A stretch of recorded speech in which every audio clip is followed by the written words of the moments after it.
ils sont désormais réunis pour l'éternité. Ce mardi 25 avril, Emmanuel Macron a annoncé la mort de François Léotard, ancien ministre de la Culture, puis de la Défense, à l'âge de 81 ans. Avec sa disparition, nous perdons un esprit libre, un homme de livre et d'engagement. Son Var natal, la France qu'il a défendue, la République qu'il aimait éprouve aujourd'hui une grande perte, a indiqué le président de la République, dans un message publié sur son compte Twitter.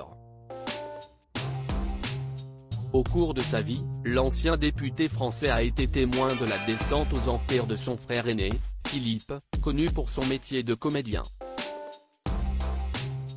Quand l'un a choisi de préparer le concours de l'ENA, l'autre, qui venait d'obtenir son premier au théâtre dans la cuisine, menait une vie festive de bourreau des cœurs, comme le rapportait l'OP en 2013.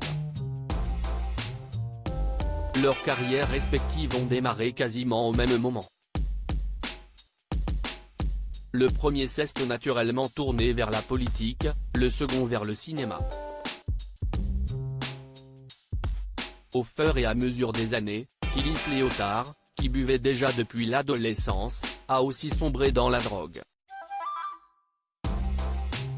Après sa rupture avec Nathalie Baye, le comédien, qui aurait été profondément atteint d'avoir été quitté pour Johnny Hallyday, se saoule à mort et se bourre de cocaïne, ont rappelé nos confrères.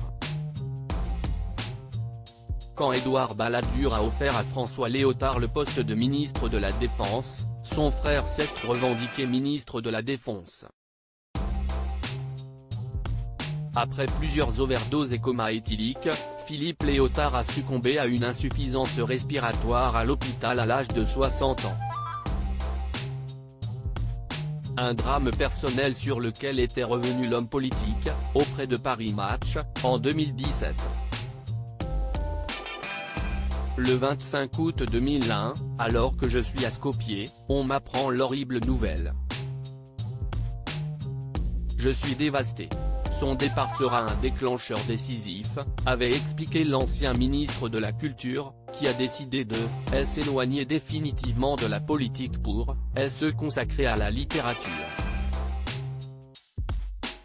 Supérieur à ces tragiques décès de personnalités qui ont déjà marqué l'année 2023, François Léotard admiratif de son frère Philippe lorsqu'il a été mis au courant de la terrible nouvelle, François Léotard était à Paris. Cela fait presque 2 mois que je suis représentant spécial de l'Union européenne en Macédoine quand quelqu'un débarque dans mon bureau pour m'annoncer le décès de Philippe, à Paris. Je m'enferme seul, je fonds en larmes, a-t-il raconté à Paris Match. Et l'homme politique de poursuivre, nous étions si proches, je l'admirais tant. Je savais qu'il se détruisait depuis des années, que, marqué par les morts de Patrick Dewar et de Coluche, il était attiré par l'abîme. Une descente aux enfers à coups de drogue, d'alcool et de médicaments. Mais j'enviais son irrépressible goût pour la liberté, a reconnu François Léotard.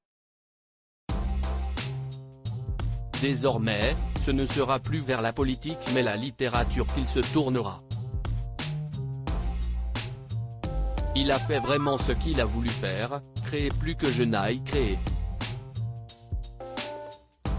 Son bilan est supérieur au mien, résumait l'ex-président de l'UDF auprès de l'OP en 2013. Crédit photo, best image.